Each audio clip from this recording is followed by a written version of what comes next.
Welcome again to the Active Health Podcast, where we talk all things health, fitness, and performance, and where we believe in taking an active role in your health. And today we are super excited to have a local celebrity, Brody Teske, with us. So welcome to the show, Brody. I appreciate you having me on. I know Absolutely. we've been playing phone tag, trying to get in and stuff like that, but excited to be here. It's awesome. And it's been such a good opportunity, you coming back to the area to be able to get you on the show. And as I was telling you even before we started, a lot of us admire your class. You get your class of wrestlers through your time at Fort Dodge Senior High, and to watch you guys all go on and succeed. And I think what I love most is all of you guys are Dodgers. So solid. Like, it's so cool. Like, slowly each of you come back, and but that's super cool. But I want to give you a good intro for those of you that don't know Brody. And if you're familiar with Active Health, our podcast is nationwide. So if you probably know Brody, but ChatGPT, AI wrote this. So Brody didn't write this, I didn't write this, but I think it's pretty cool. So our guest today is Brody Teske, one of Iowa's most compelling wrestlers and a rising voices in athletic performance and coaching. Brody's journey through the ranks of amateur wrestling is one marked by consistency, grit, and reinvention. And I think that's actually pretty damn good. Let's start on grit. Let's just even use this as kind of our lead. Mm-hmm. Like, that's one thing that I've always noticed about you is your grit. And that's one thing I love about wrestling. But talk to me about your fire, and where do you think it began, and where does it come from? How does it brew in you? Well, just going back to how you introduced us, and coming back to Fort Dodge and then that class, because I was thinking when you were doing that and saying those things is just the pride. So it's pride within ourselves, from where we come from, how we were raised, the standard, the morals, the foundation that was placed beneath us, and we take a lot of pride in where we come from. Right. And so, whether you're stepping on the mat or now getting into coaching, helping the next generation, it's about the grit. It's about the pride. When you put on that singlet and represent, went to 3 different schools and all that stuff, but whatever you're representing, you shake hands with another person, and it's you versus them, but it's everything that got you to that point versus them. Yeah. And so, crazy journey through wrestling and growing up and all that stuff, but that's what motivates me. That's where my grit comes from. That's awesome. And so I think that's a little bit unique about, when we say us Dodgers. I think that's throughout the state, throughout whatever you call it, people look at us a little differently. Us from Fort Dodge, they have a different perception of us. But I think that's one of the reasons our wrestling program has been so good historically, is because of there's something about us here. We're willing to work, and I love to see that we are generationally teaching that, like you mentioned, is probably starting with your parents and the program, starting early is not only like you're representing yourself, but your community, your family, the whole bit. And just that I don't know. I think grit's such a good word for it. That just see you guys do it, and hopefully a lot of us from Fort Dodge can represent that as well. So it's interesting. Obviously, Brody's a native from here locally. Wrestled obviously Fort Dodge Senior High, where he became a 4-time Iowa State champion across 4 different weight classes. I didn't realize there's 4 different ones. That's kind of interesting. I had forgot about that little thing. With a record of 175-1. You beat that guy again, right? I think so. I beat him first, and he beat me second. Yeah. We met later in college, and I got him. But Yep. Then you began your career at Penn State, and I don't know if I've ever shared this story with you, but I'll never forget. And you probably don't even remember this. When you were getting recruited, you were training with Josh Ledford. Remember old? Absolutely. I love that guy. Miss him. I miss him too. He was good stuff. So he was a trainer at our gym. He was training a lot of you guys. I was at work. This is at the old location. I walk into the gym, not even knowing what's going on. Here you are doing a training session, and Cale Sanderson's watching you. Shit, I didn't even know anything's going on. I walk in, here's Cale and Brody going to town on. You weren't wrestling Cale. You were doing a workout, but it was just fun to see that. Yeah, I was being recruited, and Cale's wife is from around here. And so he popped in, and he was like, "Hey, what are you up to today, stud?" And I was, "Come watch me train." I don't know. I'm at the gym. There's not much else we can go meet and go. Wasn't that a fun time too? To just think the serendipity of how you guys all were super talented. Your wrestling talent was beyond spades, and you had the work ethic. But for Ledford to drop into the community right at those years too, I mean, I think he gave you guys a little bit of an edge. He just brought some excitement around training, I feel like. Absolutely. It was exactly, the timing was right Yeah. for exactly what we were needing. Like we had amazing wrestling coaches, and they just, the supplemental aspect of health, nutrition, moving the body in a different way than just wrestling, and it was awesome. And again, I think it was almost like a God moment because he moved to the community. I mean, he was from Michigan. His wife moved to work for Nestle, and you know, I mean, he was here for that flash in the pan. He was here for that 3, 4, 5 years that you guys were all up and coming through high school. And I mean, he trained all of you guys from you and Sam Cook and the Laras, and then he finished up. I think he was leaving right when Drake was kind of in high school too. So he kind of got that whole like big push. It was just I don't know. I thought it was neat. Yeah, no, that was a good memory. He's an awesome guy. So started your career at Penn State, redshirt completed unattached early on, but then transferred to Northern Iowa, where you became Big 12 champion, multiple-time NCAA tournament qualifier, huge accomplishments. You know, I think a lot of us can watch wrestling from the sideline, but it's another level, man. Yeah, it definitely is. And yeah, I mean, those things just come back to me when you talk about where you're from and who was along the way, you know, from day one. It's crazy because a guy like Josh, and there's so many other people, we could sit here all day and talk about it, but from those day one people who were with me from day one all the way through, you know, and still to this day, it's pretty special. And that's why I love the sport of wrestling and athletics and all those things. But yeah, that's awesome, man. So obviously your wrestling career was great, but now here we are. This is, you know, even in the chat GP right at the beginning, introduced you of consistency, which is a great character trait, grit, but then reinvention. Now here we are, Brody Teske, the wrestler, becoming now the trainer, the coach, the mentor, you know, whatever it may be. So you got the training lab, right? Is that I'm saying that correctly? Yep, the training lab. And then obviously you've now started the Built Tough Wrestling Club.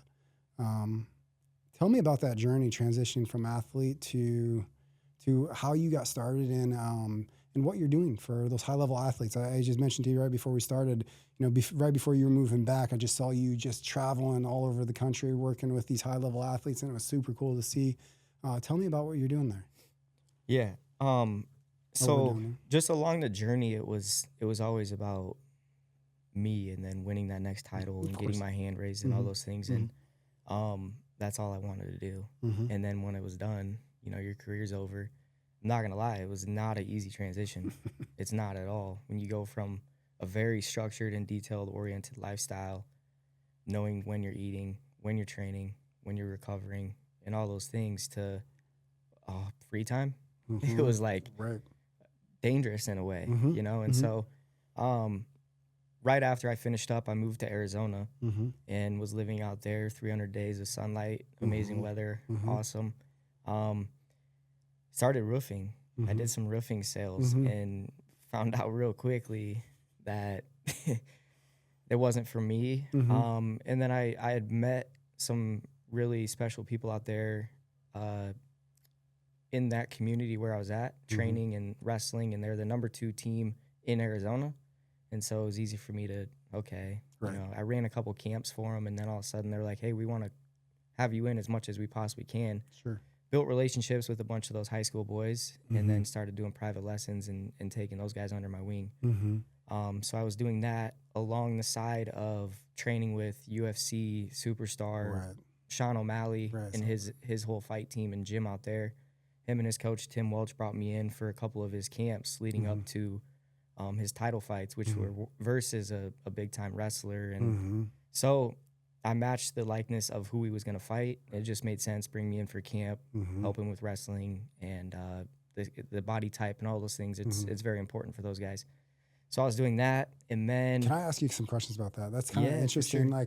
Because that transition, I think it's important for people to know when you're doing anything at the high level, unfortunately, you have to be selfish. It has to be all about you. Like you're the most important person. Like I'm going to sacrifice things. Unfortunately, people around you are going to sacrifice because I have this goal and I got to hit it. But then you get in this opportunity where you are the training partner because of your specific skill set. How did that feel? And like, what was it like to, like,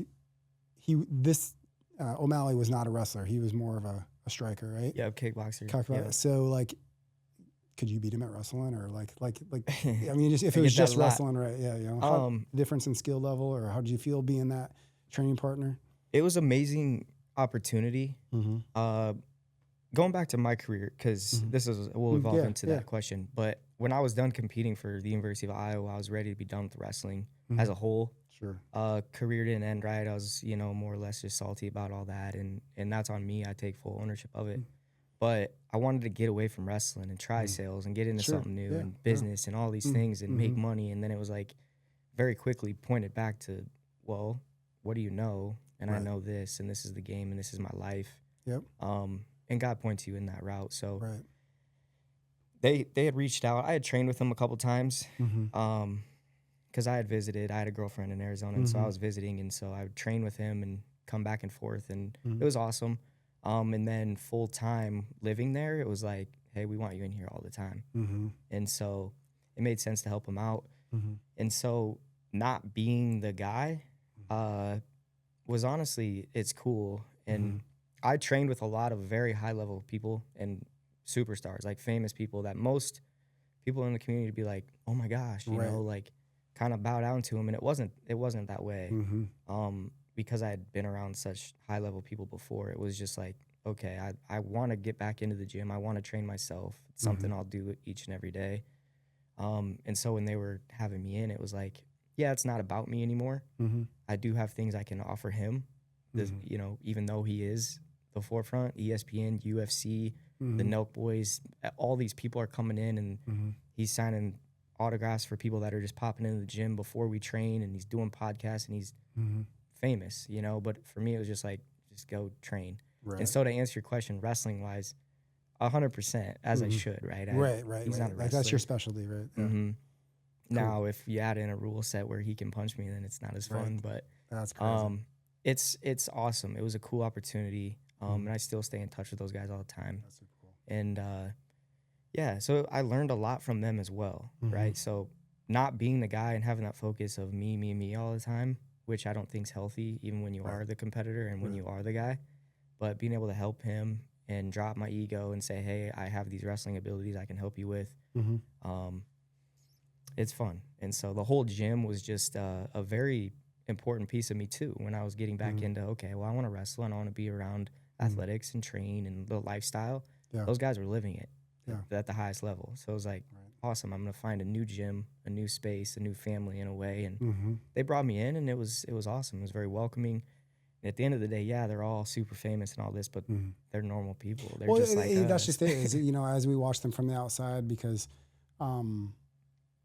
they're special. They have special talents. But kind of what I love about the whole, I mean, any athletic endeavor is, we all think, or some people think that they just are really talented. They don't realize that, yes, they are talented, but they work their tail off too.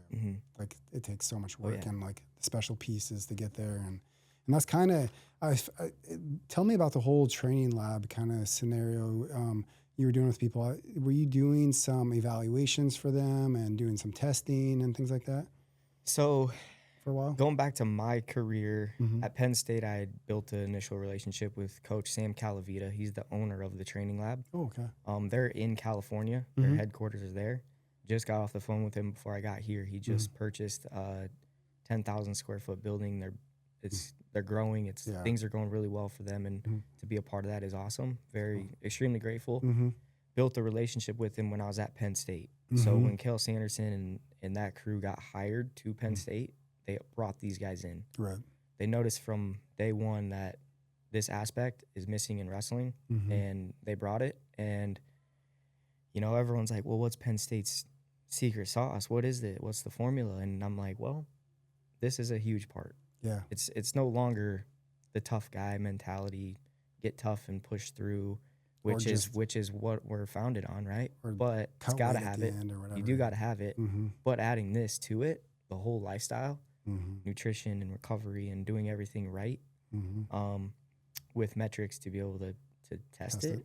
So you have proof. Mm-hmm. So I met him at Penn State, and then when I transferred to Northern Iowa, my roommate, Roman Bravo Young from Penn State, went out there during COVID. And so I went out there with him, and we helped Juan Archuleta, TJ Dillashaw, some more UFC fighters that were in a fight camp. And so we helped them. And he was signed off to Penn State, and he was only going to work with Penn State. So I got to wrestle these guys, and then they would go train at the facility, and I wasn't welcome because he had rules in place with Penn State only. And so that was how that worked. Then I went to Iowa and was using all the things I had learned from Coach during this time to make weight and do those things. I was really struggling to make 25 and a lot of these things, but moved to the University of Iowa and moved up a weight class. And then it just so happened the University of Iowa hired Coach Sam Calavita to work with the Hawkeyes. And so my final season was my only collegiate season that I was healthy and made weight for every single weigh-in. Wow. And a lot of people are like, well, that's your job. You should be able to do that. But I'm going to tell you right now, it is a long, grueling process, journey, season, and especially when you're wrestling in black and yellow, the hard training, you have to have these things in place. And so when that season got finished, again, I was upset. I didn't get the results I wanted. But, you know, my career was over. There's nothing I can do about it. Move on. And when I was working with O'Malley and getting back into these things and realizing, well, I have a love for sport performance, Sam Calavita called me and was like, hey, I heard you're on the West Coast. And I was like, kinda, I'm in Arizona, you know. He's like, what do you think about moving to California? And I was like, no way. You know, I just moved here with my girl. You know, I don't know really what I'm doing, da-da-da.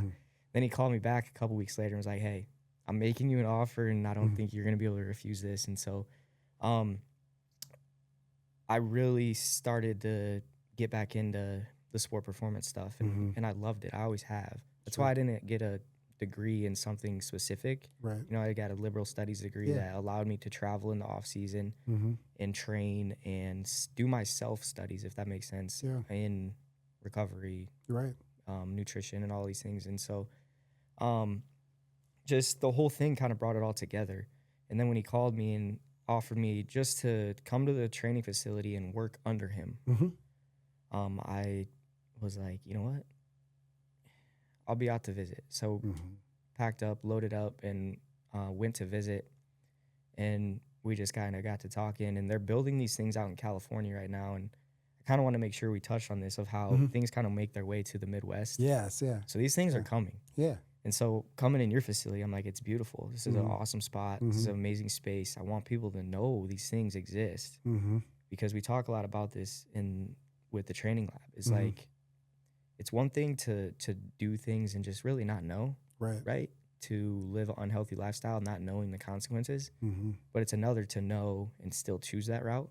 Right. And so Coach called and went out to visit, and then, you know, I decided that's what I wanted to do. It was 5 hours from where we were living in Arizona, so I made so many trips. It's insane, but I was going back and forth weekly, and wouldn't trade it for anything. It was amazing. Like to be able to learn from a guy like that. That's like people like that. Like as college like changes, like even with my own kids, if they choose not to go to college but they know what they want to do, like that's a guy you would pay to learn from.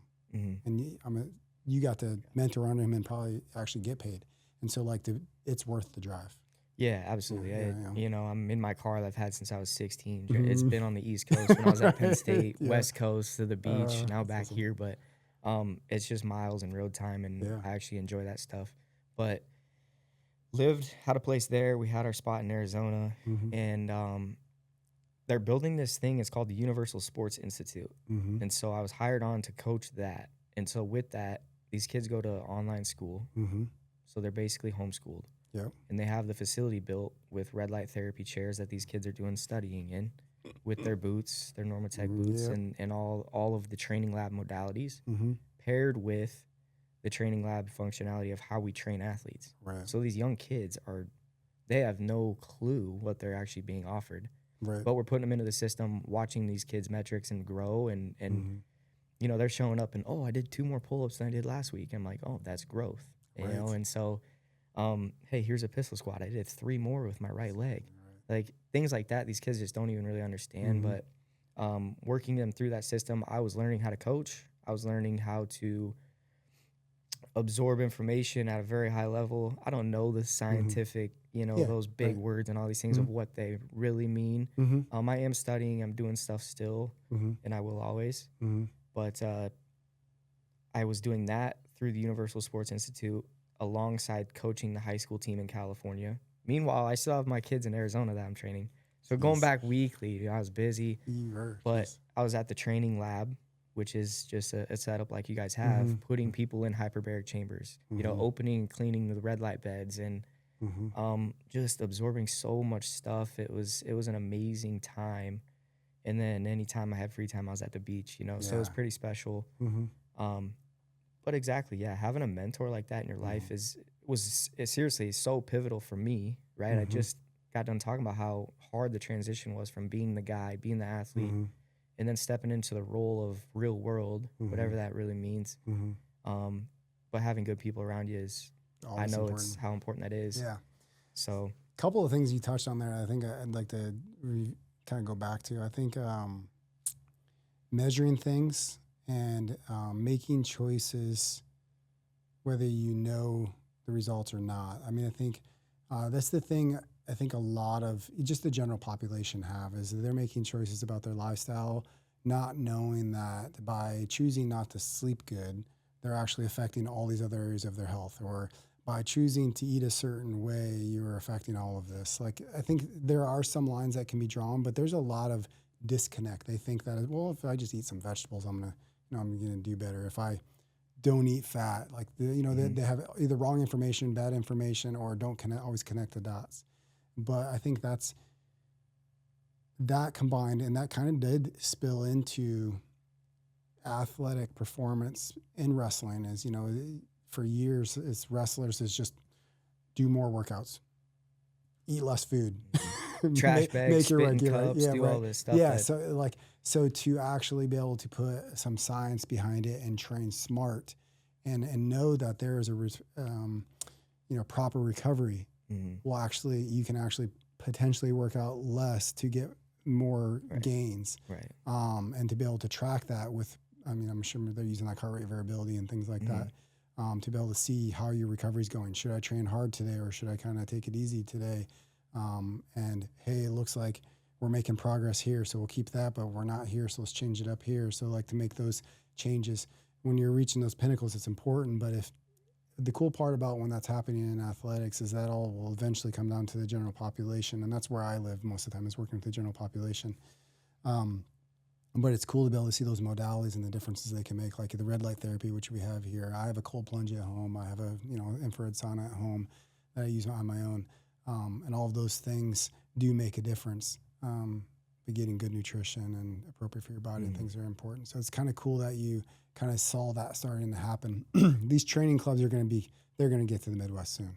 No doubt. I think they're building a baseball one in like Altoona right now. Yeah, they're popping up all over, and that's my goal. Financials is the barrier right now, but I think you touched on a good point. It's not just for high level athletes. No, it's for everyone. It is that general pop. I actually, what I love the most, I like working with athletes, especially the 1%ers that, hey, do this instead of like mix this up, try this a little bit, and then boom, they reach that goal, right? That's it's fulfilling. But you know what I seen was more miracles of people quite literally on their deathbed. Right. They've had pharmaceuticals pumped through them for such a long time, and we don't have to get into crazy stuff like that, but these doctors are telling these people that there's no more hope. Right. These people are lost. Like, I watched a lady she was told she'll never walk again, and dang near like blind. And I'm not saying, God said you can see now, and I didn't, it's not stuff like that, but it is, they're coming in the door to see coach. They have a meeting, they sit down, they talk about what's going on in their life. And to be able to see 6, 8, 10, 12, 14 weeks later, these people being able to walk, getting in the chamber and having those resources is one thing, but to break it down to the slightest, right? Clean water. Right. How important it is to just have clean water, Mm-hmm. right? And some of that stuff people might not even know. Iowa is some of the dirtiest water in the country. It is. So having the correct filters, Mm-hmm. having those things in place, water, like you said, sleep. Huge. Like if you could bottle that up and put it in a pill, it'd be a sport. It'd be The biggest. It'd be the biggest. it'd be health illegal. ever. You know what right, I mean? Yeah. Because Mm-hmm. it just seems that those things are like that. But the general pop is actually the people who, right? They're like so quick to, well, I'm not a high level athlete. I don't need X, Y, and Z.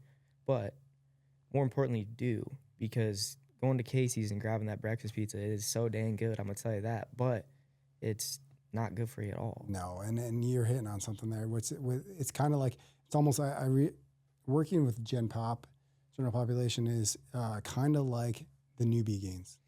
You know what I mean? Like when a person first starts working out, their PRs go up so fast and so fast. Where the 1% you're talking about, like it's going to take you a year to get a 10% gain, right? Where with general population, unfortunately, the choices they're making, what they've been taught, that their habits are so poor, you make those clean water. Go ahead and let's make sure we get closer to 8 hours of sleep. Those two things, like they're like, oh my God, I'm feeling so much better. I got energy. Yeah. I can now like start to exercise.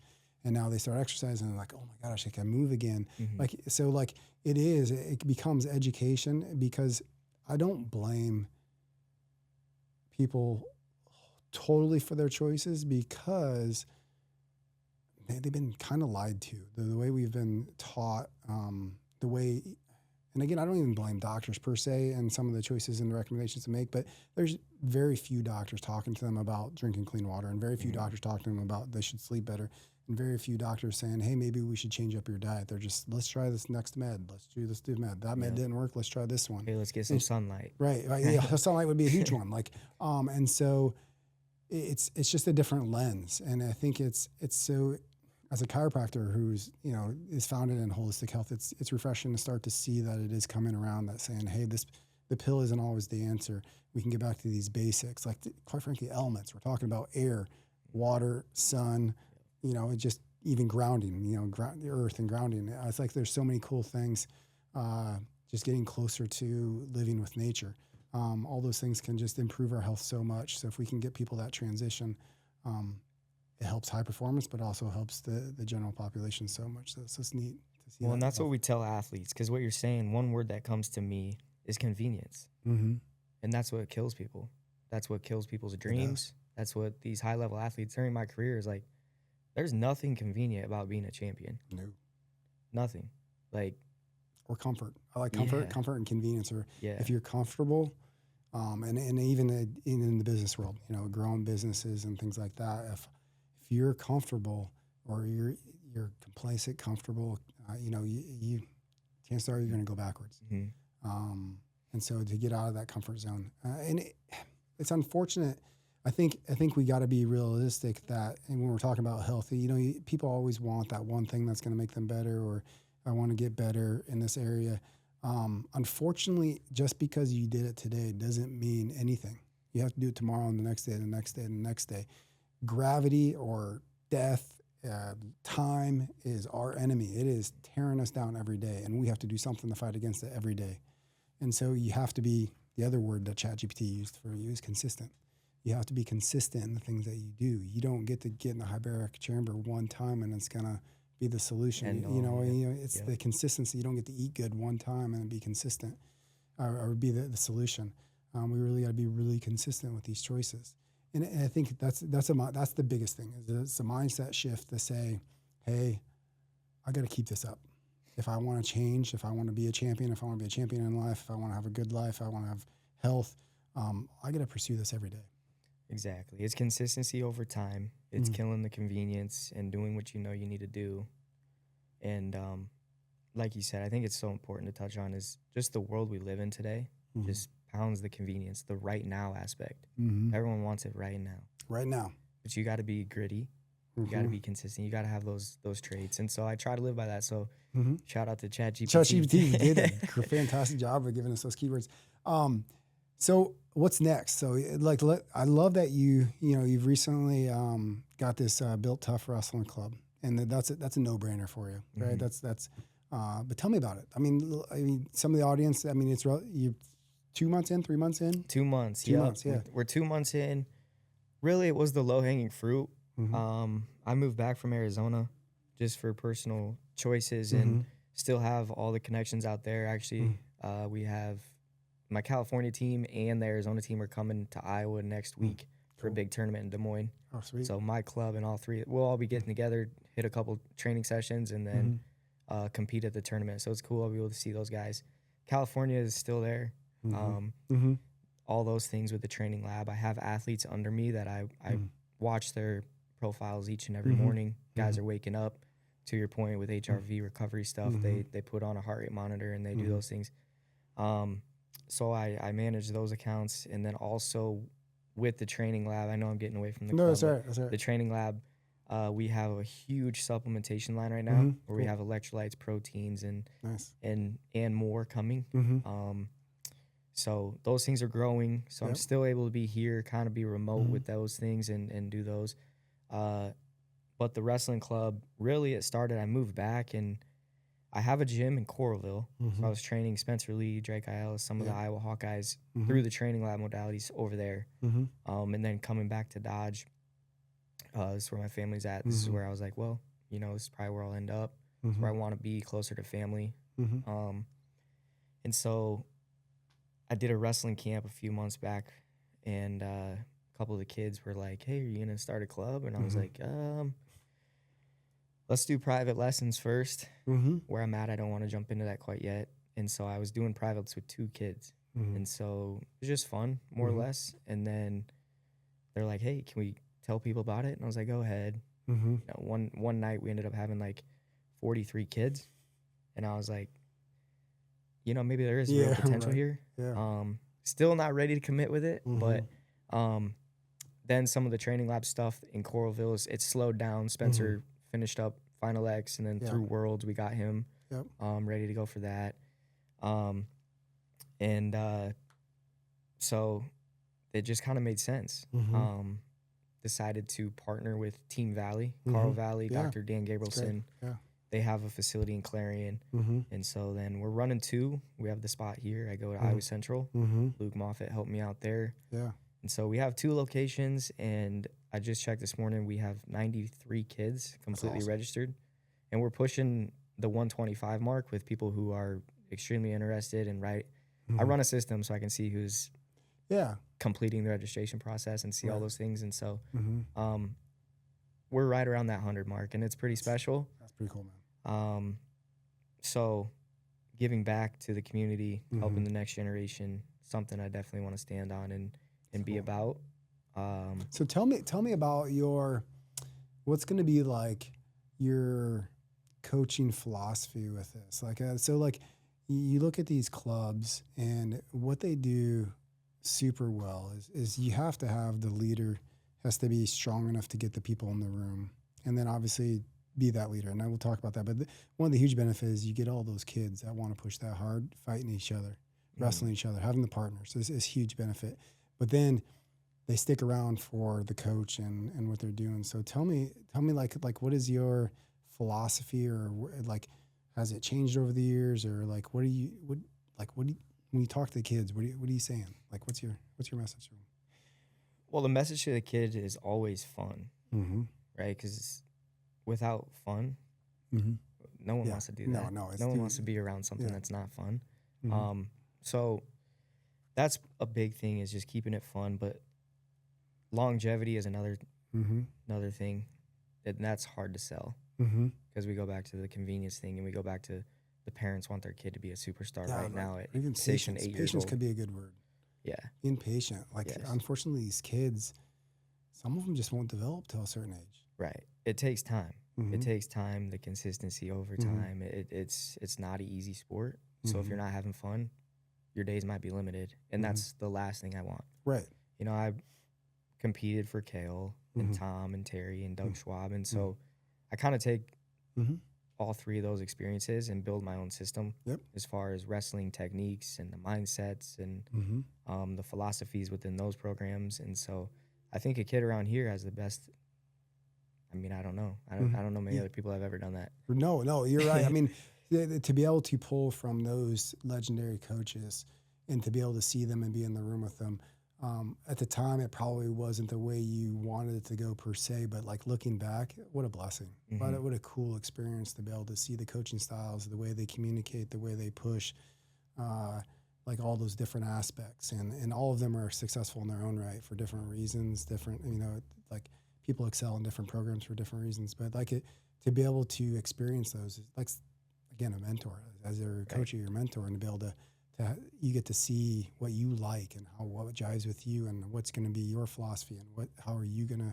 carry yourself, how are you going to talk to your athletes. Yep. Huge And then it goes message. back to when I was done and, upset with how it all ended for myself.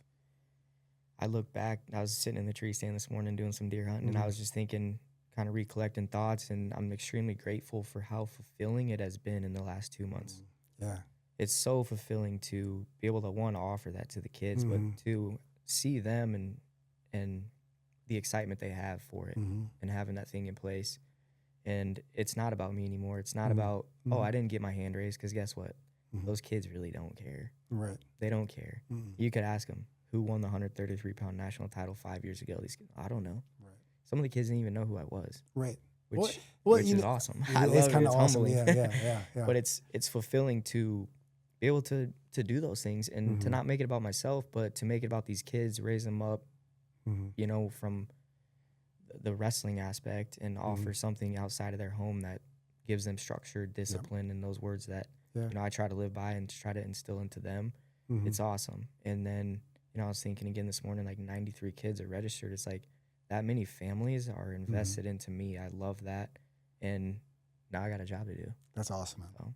That's super exciting. I'm so happy for you. That's cool to see you to excel and be able to offer this to these kids, because you're going to make an impact. And I think you acknowledge that. You acknowledge the role you're going to play in these kids' life. And even if they're with you for 2-3 years, what the impact you're going to make for the rest of their life is going to be huge. So that's super cool to be able to do. So congratulations for that, man. I appreciate it. It's cool. It's really taken off. It's very special, and to be right here in the 515 is cool. It's awesome. Super cool.